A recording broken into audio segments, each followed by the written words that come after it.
Hello and welcome to episode 11 of the Knitting Man Show, and this episode is how to read a knitting chart for Colorwork.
Hello and welcome back.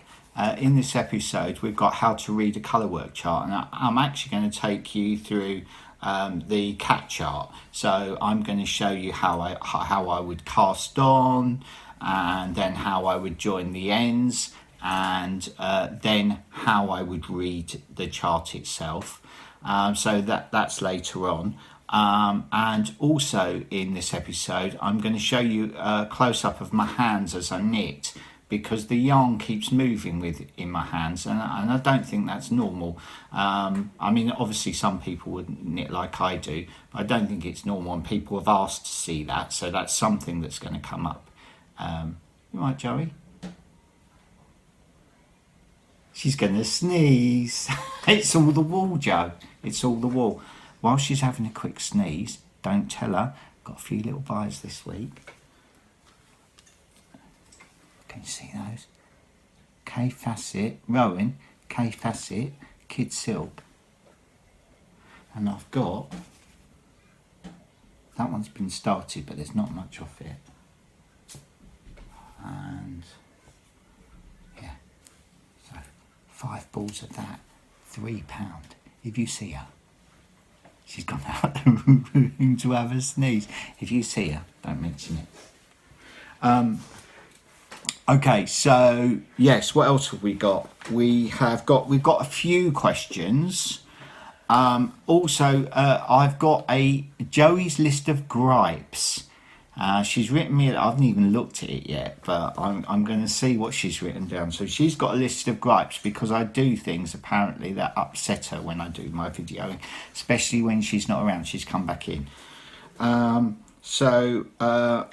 Also, yes, so we can do a few questions, Joey's gripes, close up on my hands as I knit, and we're going to talk about how you would knit this chart. So I'm going to give you sort of how to generally knit that chart. Yeah, that's pretty much it, I think, for this episode. So for now, let's go to your questions.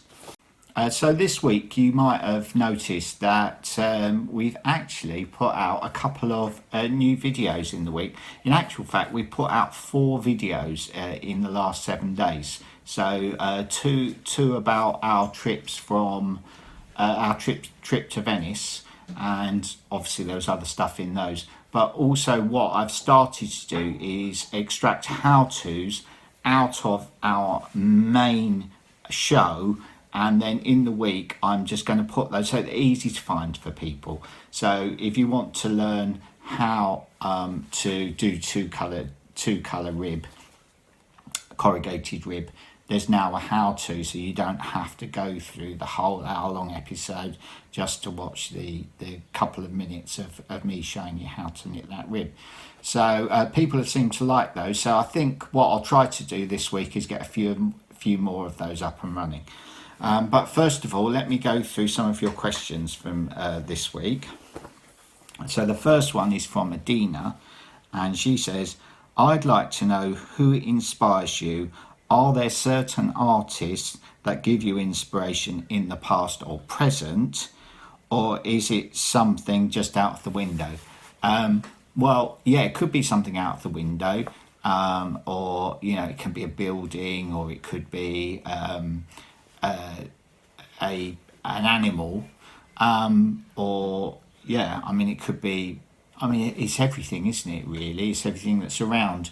But I probably will, and I often do in these videos, sort of let you know what I like and who I like. But there's so many of them. But if I was to give you one for now, and so that you could look him up, when I was at art school in the 80s, I was taught by a guy called Craigie Aitchison, and I'll probably need to write that down. So I've written fibre chats on there. So yes, Craigie is an artist, or was an artist. What? She's gone out of the room because she's laughing about something I've said, but Aitchison.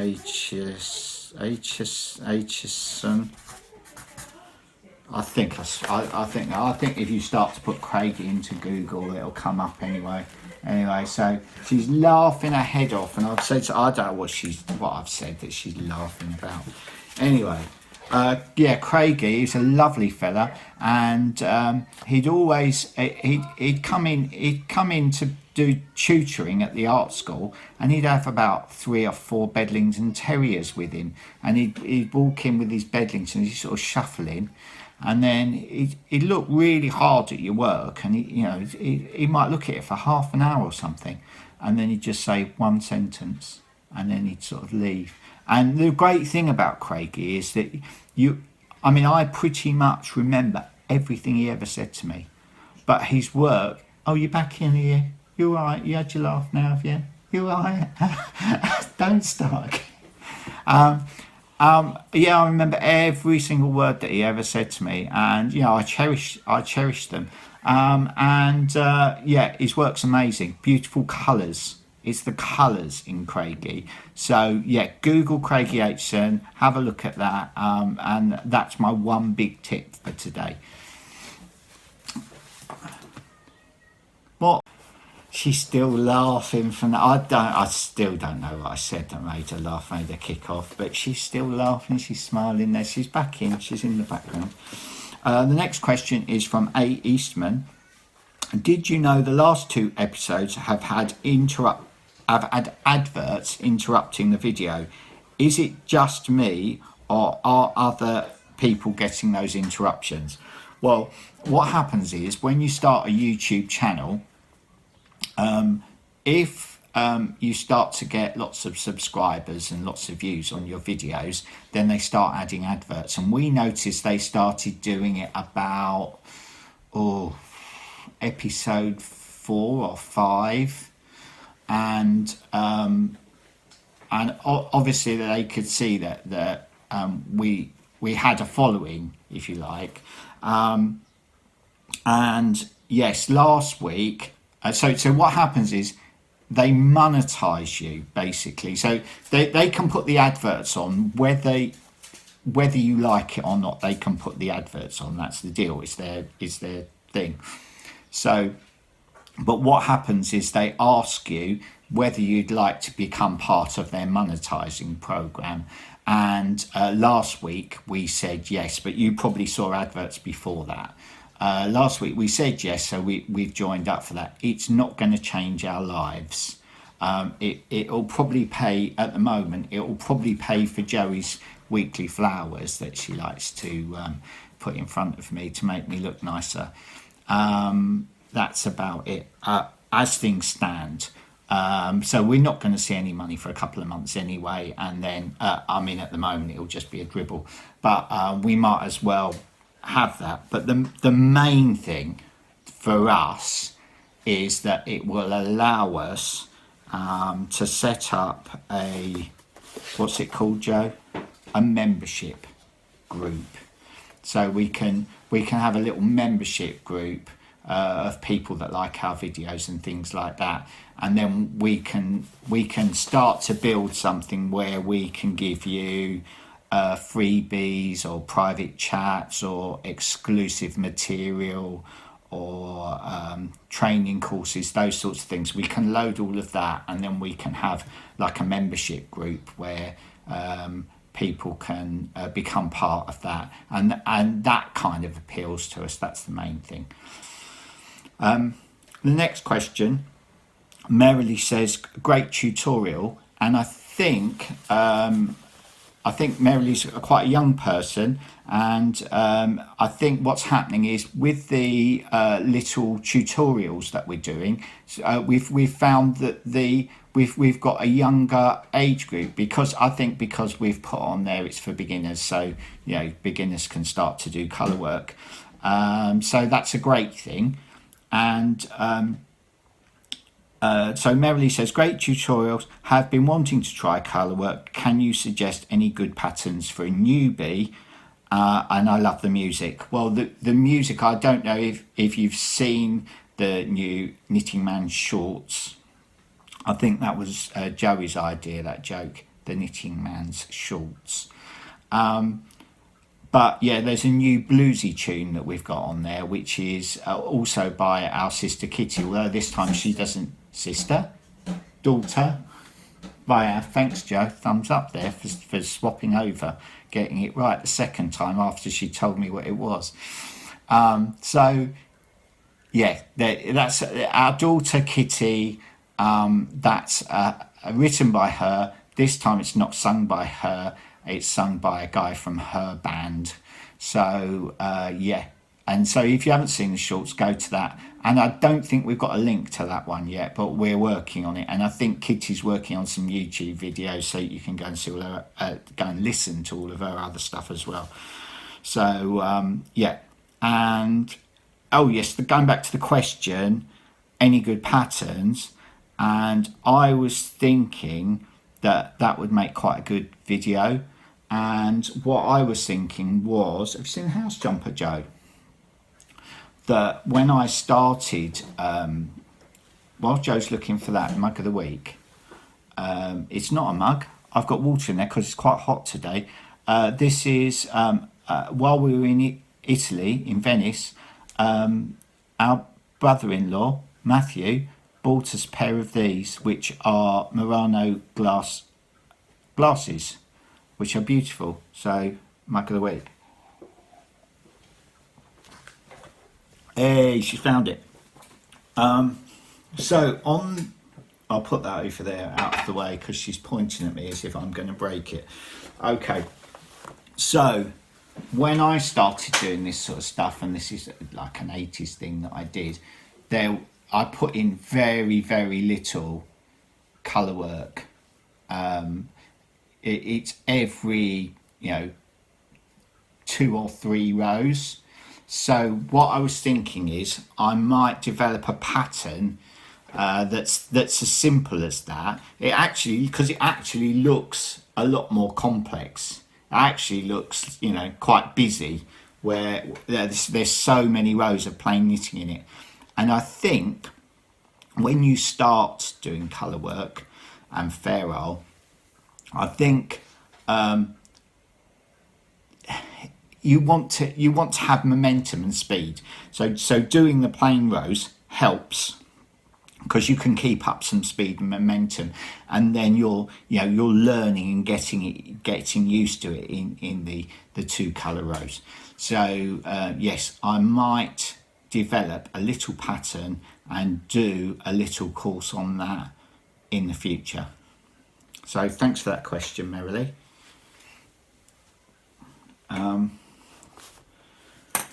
The next one is Connie, and she said, I've tried your method and I found it eliminated any stretch.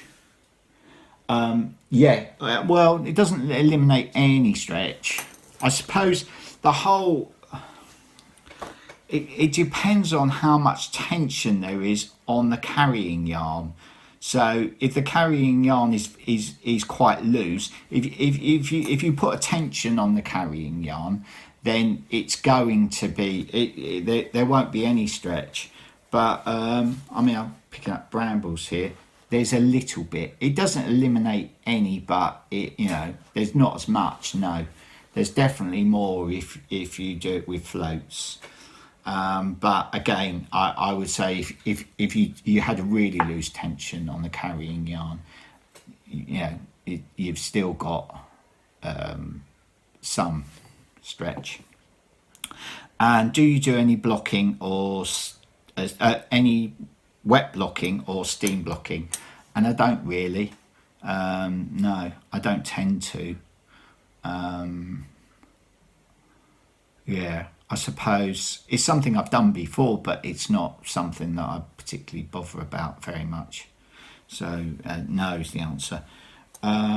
Then Sophia says, I love your podcast. Are there any knitting podcasts that you enjoy watching? I like watching all of them. Obviously, I've got on my TV's not linked to my YouTube channel, so it doesn't know it's me. But obviously it knows I like knitting podcasts and anything to do with knitting, so it throws up lots of suggestions, and I have a look at whatever it throws up. I do know, because I know of podcasts that don't ever get suggested to me, and knitting podcasts that don't ever get suggested to me, but I know they exist. So I always find that surprising, because you think it would give you more of a choice, because it keeps throwing up the same ones again and again and again, and they might not even be ones that I particularly watch. So I don't know how YouTube works in that regard, but yes, there are particular podcasts like Fruity Knitting. I always watch Fruity Knitting, love Fruity Knitting, and every time a new episode comes on, I'm straight away. That's lovely. A cup of tea, get watching that. The other things, I do watch a bit of Arnie and Carlos. I know his names. I meant to pronounce it Arna or Arna, something like that, because people have told me I pronounce it wrong, but I can't turn it off now. I say Arnie and Carlos, but there you go. I do watch a bit of them, I kind of because I kind of like the ones where it's designers. Because I'm a designer, so I kind of like the knitting podcasts that are designers. So, but I watch them all. But the ones that I particularly watch are the ones with designers. And I suppose for me, the one that I find most useful is Andrea Mowry, because I find I learn something every time I watch one. I mean, usually it's a questions and answers. But I find I learn something every time I watch hers. So, I probably watch her more than anything. But I would be interested to know if anybody's got... Because I'm sure that the YouTube algorithm doesn't throw up every knitting video that I would be interested in. So I'd really like your suggestion. So if people have got particular suggestion... of knitting podcasts that they think I might be interested, I'd really like it if you could put it in the comments below. That would be great. Thank you very much.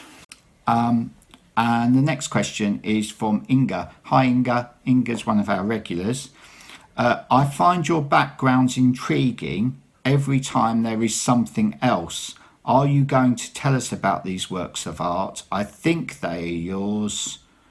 And yes, I think what Inga's when Inga wrote that question, it was on one of the shorts, and what Mrs. Smith decided to do for the shorts was because normally I've a bit of knitting behind me. Obviously today I've got a chart, but for the shorts she said let's have something different to kind of differentiate the shorts from the weekly show. So I've got lots of artwork, and I am going to do a show about my artwork. But I think what Inga's talking about, because I think so, that was one that I think that was on one of the episodes, and this is another one. And just to say that these are, they're on a wooden panel, but they're drawn with a pencil, and I really like that. I really like the look. So and this young lady, she's actually from a real photograph that I bought, which was a photograph of a girl from like Victorian times. And I call her Moonface because she's got quite a round face. But she turns up in quite a lot of my drawings. And so they're the ones that Inga was particularly talking about. But obviously I do loads of drawing and I do loads of painting and stuff. And I will do an episode all about that in the future. And I've got another question here, and it's from Gary. He says, I've not done a vest before, and I'm up to the armhole on the, he's doing the off-piste vest, and he says, I'm waiting for your next steps. And I said to Gary, yeah, okay, because this week I got no knitting done whatsoever, and so I think I'm exactly where, I might have done one row, so I'm exactly where I left it last week on my vest. So what I'm going to try and do this week is I'm going to get up to the armhole. So I'm going to make a concerted effort to get up to the armhole, and then next week I will do a video about what to do at the armhole. Postman's here, Joe. He always turns up when I'm filming. Don't see him the rest of the week. So yes, and Gary's one of the people, and I'd really like to big up all the people that are doing off-piste knitting at the moment. So Gary's called Gary Sawdust on Instagram, but I don't think he's actually put his knitting as a post. He's only put his knitting as a reel or a story. So if you want to see, I don't think he's in the hashtag for that reason. So he's not in the hashtag. When you go on the hashtag off-piste knitting on Instagram, he's not there. I'm just looking for the other people so I can big them up. The other people that are doing it, but have a look on Instagram and you'll see hashtag off-piste knitting. So the people that are doing it, and they're all great, by the way. I mean, I'm like blown away because they're like absolutely amazing. Some of them are brilliant. So go and have a look at that. So we've got Carla knitting with boots on. I think she's Carla _knitting .with.boots.on on Instagram. But I suppose if you type in Carla knitting, it'll come up. Viv Jones, hi Viv. Ravinet, Ravinet, and she's actually a sister of my friend Dennis. So hi Dennis. Skylark Susie with an I, no E on the end. And yeah, that's it as far as I know. If there's anybody else doing an off-piste knit, let me know and I'll big you up too. I mean, I might have missed people, but yeah, let me know. I probably have, because since we've started the channel, I'm sure I'm missing comments and things. We try to respond to every single one, but some mornings it's just like there's loads of them. We love it, and the more comments the merrier. So yeah, if you want to comment on anything, feel free. We love them. We try to respond to every single comment. Okay, thanks for that. And then I've got Jeannie or Jenny. I like the corrugated rib. Do you knit as you go along, or do you add after? I think we were talking about the corrugated rib as part of a baby blanket, and the answer is they're integrated in the baby blanket. And A lot of the time I like to integrate the ribs in my... It's all right, I don't need it, Joe, I don't think. Thank you, all right, thank you. Oh, she was looking a little bit sad there because I didn't want... She got this out specially. So yes, they're integrated. So yes, and you'll see that actually because I'm going to do a thing later on about knitting this. So you'll see that it is integrated. But I am thinking about...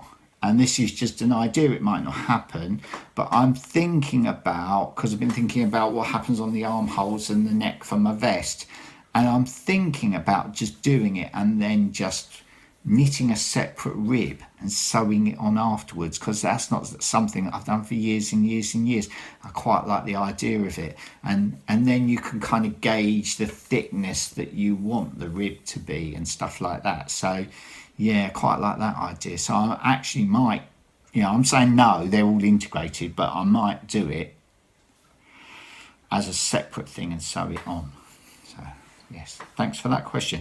So that's the end of questions for now. Apart from, I think I'm gonna do Joey's gripes. She's written it here. There you go. She's written it all out. Nice thick pen. Look, lovely.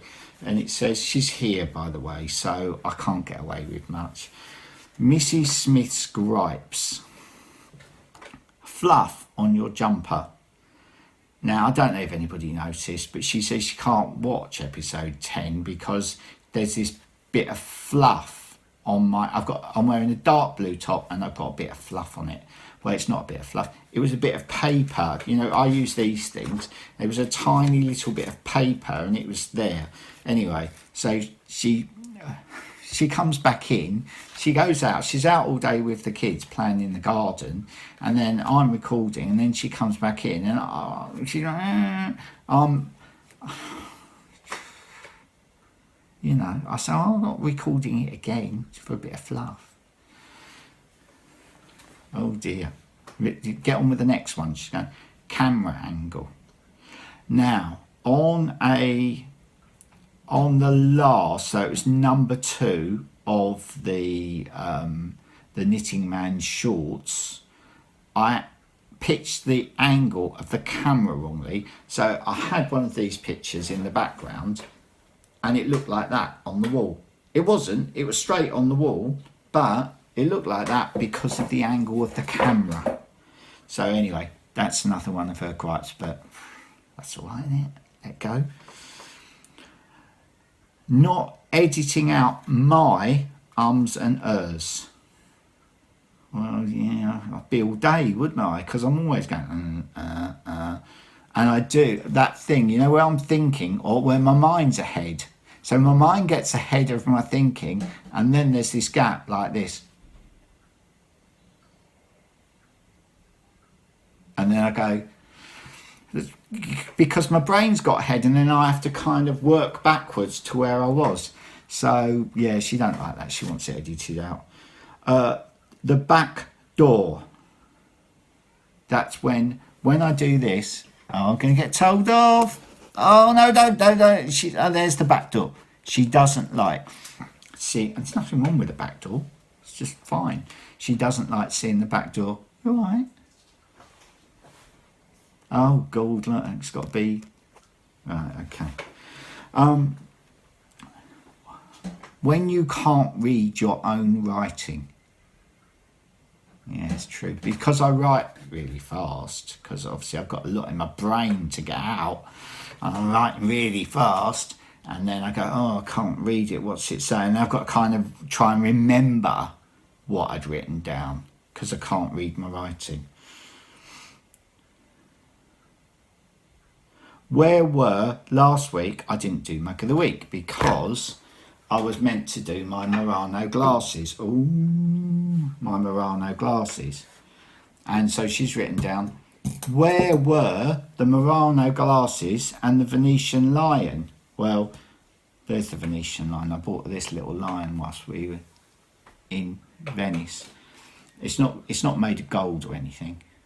But she went and she put it in the I don't know if anyone's seen the shorts, but she did a little clip of what's on the table here in front of me, and the lion's in that, if you want to see another picture of him. No mention of your stash this week. For once, don't even say the word stash. She just made me say it. She's laughing. I'm not going to mention it. I mentioned it. I did show you a few lovely little kid silks earlier, but don't mention it. The door didn't slam. The kids hit a ball on the window. That's worse, isn't it? That's worse. I mean, fortunately, it didn't break a window, but yeah. Next one. Being sorry for yourself. Hangdog expression when I'm out. That's where I tell you all my gripes. And then, don't moan about me. No moaning. There you go. Got to the end. Is that all right? Happy with that? Yeah? Is that good? Were you expecting me to tell everyone about your list? She's not saying anything. She's very quiet, isn't she? You're not going to say anything? No. Okay. Thanks, Joey. Thanks for those tips. You didn't even mention banging the table. She's saying, yeah, I did. Where is it then? Stop jogging the table. Yes, I missed it. I missed it. It's there, but her worst one is when I do that. Because what we've got, and one day I'll show you. We've got her little old iPhone, and it's sitting on a little bit of, what would you call that? Little bit of sort of spongy foam that came out of a box that had an ink cartridge in, and a phone is just balanced on the top of there. So it's just a little holder. We haven't invested in a phone holder or anything. We just got a bit of foam, and I just cut it out with scissors and stuck it in. So when I do that or that, then the whole thing jogs. And she watches the videos and she's like, "You jogged the table again." Anyway, I will try my best not to. Thanks, Joey. So we were talking about yarn dominance the other day, and I was saying it's not a thing that works for me.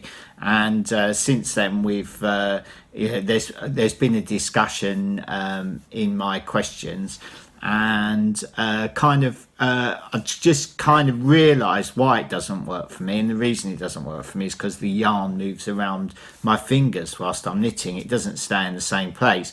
And for yarn dominance to work, you need one of your tensions on your two yarns to be stronger than the other.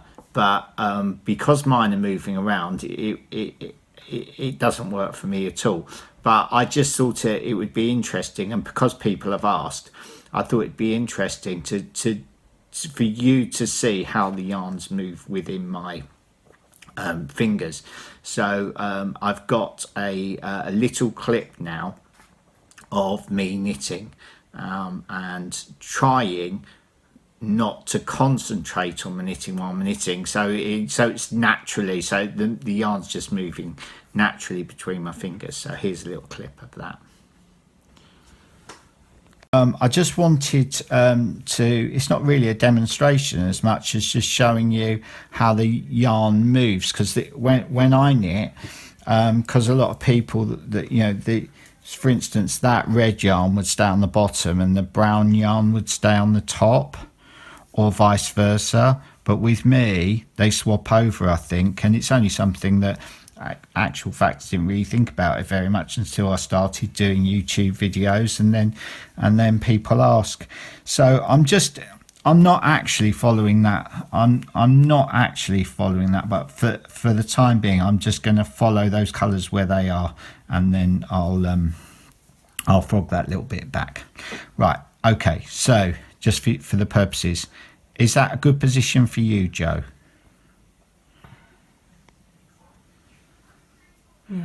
Yeah, I mean, it doesn't really matter. It's just you're just looking at my hands more than anything.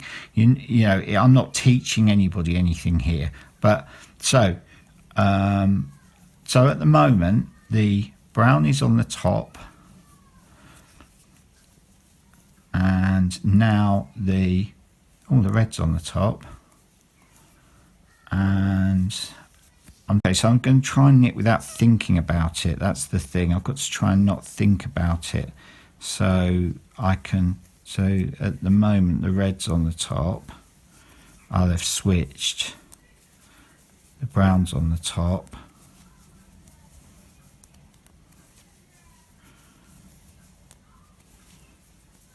Brown's still on the top.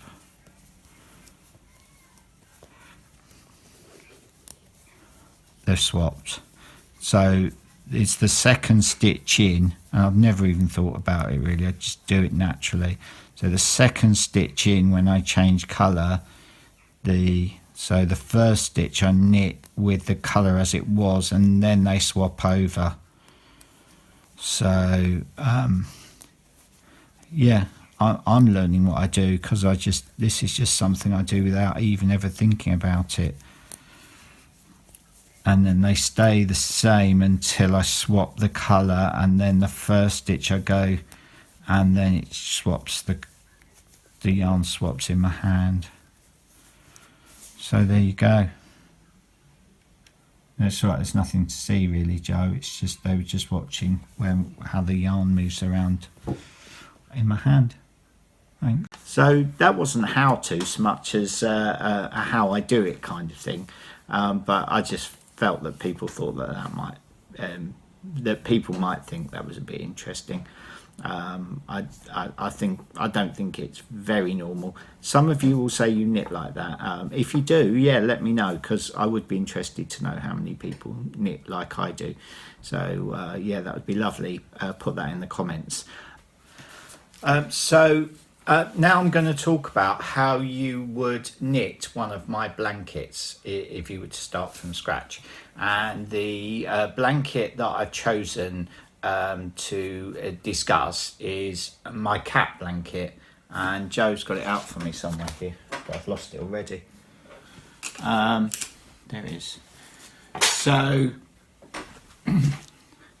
this is the chart, and generally with my charts, I just give you I don't know if you can see that, it really is rough, it's terrible, you know, it's so unprofessional. It's just a drawing, a very rough drawing saying how many stitches to cast on, how many rows of corrugated rib you need to knit from, and how much rib there is either side of the chart. So, but the bluebird blanket, because I put it on Ravelry, I've done the work.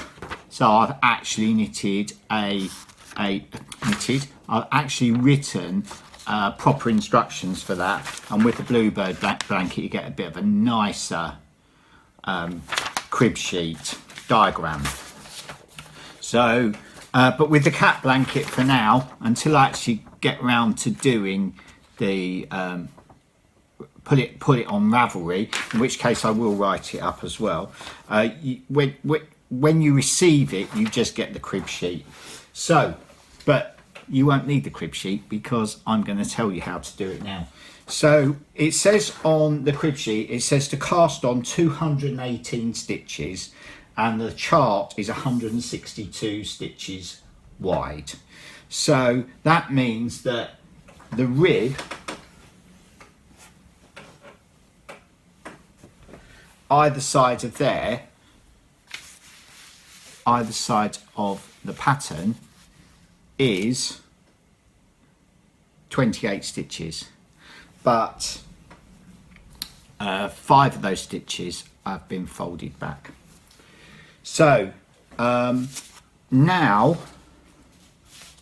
what I generally do is I cast on, and I cast on the 218 stitches. That's what I do, and I'd cast on in slightly smaller needle. just for the cast on, maybe for the first row, which I usually purl the first row, but I'm just going to show you now the cast on method that I prefer, which is called a knitted cast on. Okay, so this little demonstration is how to cast on a knitted cast on, so which my mum taught me when I was a little kid, and I've done it ever since. So you create like a slip knot there, like that, and then so that's your first stitch there, and then it's as if you're knitting. Put my glasses on. So the needle goes in just as if you're knitting, and round through, put a twist in it, and then it's on. So that's the first stitch. Now the next stitch, instead of going through there, I generally go through between the two stitches, bring it through, put a twist in it, and it goes there, and then the next stitch through there, nice and slowly, round the needle, bring it through, twist it, and then just keep going.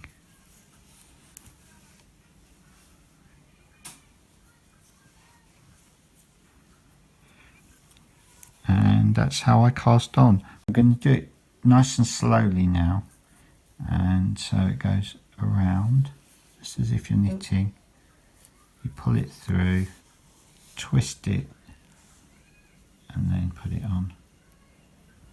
So in, around, through, and on, in, around, through, and on. I'll try and make it even clearer. Let's try and make it even clearer because my thumb's in the way, I think. In and around, bring it through, twist it, and on. Okay. So that was me casting on there. I'm not really casting on this blanket because I've already knitted this blanket, but I just wanted to show you how I would cast on, and the next thing that I would do is I would purl back the other way. So once I've cast on the correct amount of stitches, I purl back in the same yarn. I'm only using one yarn at this point. I haven't started the rib, so I just purl back. So so there you are. I've cast on and I've purled all the way back, and as you can see I still haven't joined the ends yet, so they're still separate. And now I'm going to knit the corrugated rib. Now I don't need to show you how I knit corrugated rib because I think episode 3's got corrugated rib, and I've also done the knitting round short with corrugated rib. But what I'll do is I'll knit the corrugated rib, and then I'll come back to you and I will show you how I join the ends up. So I've knitted the corrugated rib, the first row of the corrugated rib, and when I started the rib, and on all my patterns it's the background colour that you start with, so you knit 2 in the background colour and then you purl 2 in the lighter colour. So, and then when you get to the end of the row there's 2 knit stitches in the darker colour. So that's when I join them together, there'll be 4 stitches. Get a good picture of those because Joey's gone out, so I'm having to do this on my own. So you'll get 4 stitches in the middle there, and that's where you'll cut the steek between the join there. So I'm going to join the 2 ends here, and because Joe's not here I'm trying to do it as best I can.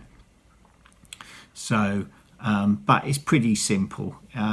You know, I'm just going to knit that stitch. So I've come round, I've done my first row of corrugated rib, and then I'm just going to knit like that, like normal. So it's no big deal.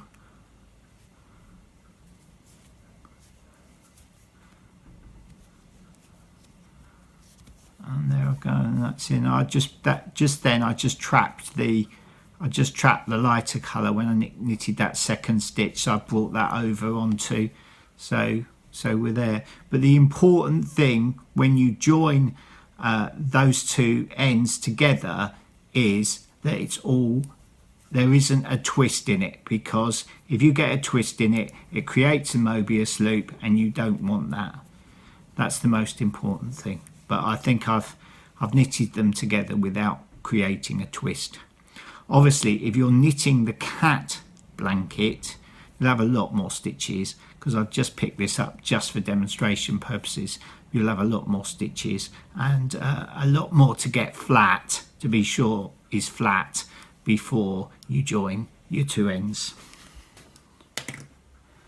So now you've joined the ends together, and you're going to knit 24 rows of corrugated rib. So that's fairly simple. So once you get to your 25th row, what you're going to do is you're going to knit 28 stitches of rib, and then you're going to start on the chart. Now what I generally do, and I'm cracking open a packet of pencils here. What I generally do is, I'm trying to find a nice dark one. 6B, that's the boy. So the first row on this chart, it's all brown or your darker colour. So it's your darker colour all along for the first row. So you knit your 28 stitches of rib, and then you would knit the first row in the darker colour to the end, leaving 28 stitches to finish off 28 stitches of rib, and that will bring you back round to the join. So on the second row, you'd knit your 28 stitches of rib, and you come along, and now what I normally do when I start a chart is I count. So on this chart, I'm going to count in to there. I don't know if you can see. So I've marked the first bit that's white, and there are 20 stitches. So I'd write 20 on the chart, and then there are 3 of white, and then 9 plus 6 is 15 of the darker colour, and then 3 of white, and then 10, 20, 30, 40, 50, 60, 70, 83, one there, 84 stitches of the darker colour, 1 stitch of the light colour, and then there are 6 and 7, 13, 1, and then there's 21 to the end of the dark colour. So I would normally, but these are the numbers, the only numbers that I generally write. You know, after that I just look at what's on the row before. So I'll knit, so I've written down there what I need to knit. So I'll knit 20 dark, 3 light, 15 dark, 3 light, 84 dark, 1 light, 13 dark, 1 light, 21 dark. And then the next row, I'll just be looking at the row before it. So I'll knit along here, and I'll see that I've got to add 2 to the white. So before I get to the white, 2 stitches before I get to the white, I start knitting the white, and it finishes at the same place. So I'm referring to the previous row as I knit along. And then what I normally do is, if I've finished the row, so I know where I am, because I know people like use like a ruler or something like that, but I'll normally colour that whole row in. If I've finished it, I'll colour it in so I know I've completed that row.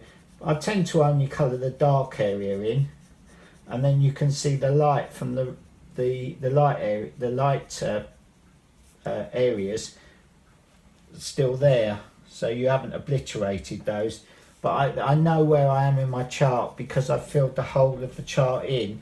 So on the next row, when I finish the row, I'll just colour that in with a pencil, and that's how I keep my place in the chart. And then I'll just keep knitting up till I've finished.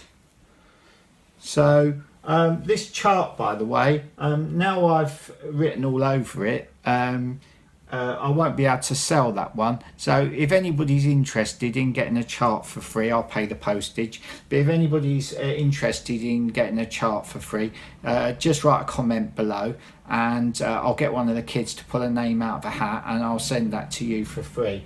I'll just sign it now. There you go. So someone will win that next week, and we'll let you know who's won that next week. So that's it really. I mean, the next thing, you know, once you've knitted right the way up and you get to the end of the chart, and then you put on your 24 rows of rib at the top and you cast off, then you need to look at the steeking video, which I think is episode 3 or episode 4. What I would say about steeking though is a lot of people are scared of it, and it's not really something you ought to be scared of at all. It's really easy. And what I would do, and what I did do when I first started steeking, was I got an old bit of knitting, an old UFO that I wasn't going to finish, and I practiced on that. So have a go, have a look at episode 3 or 4 and get steeking. So I'm sure that there'll be lots of questions from this demonstration, so hopefully I'll answer some of those next week. So if you have got anything you want to ask me about knitting any of my blankets, because pretty much they're all the same. There's, you know, that you've got the corrugated rib, they're knit in the round so that you're always looking at the front of the chart, so you're always reading the chart from right to left. You never have to worry about purling while you're reading the chart backwards, and they're designed to be easy. And you know, if you can get over the fact that you've got to steek, and it's a really easy thing to learn, if you can get past that, it makes your life a lot easier, because you're always looking at the front of the chart.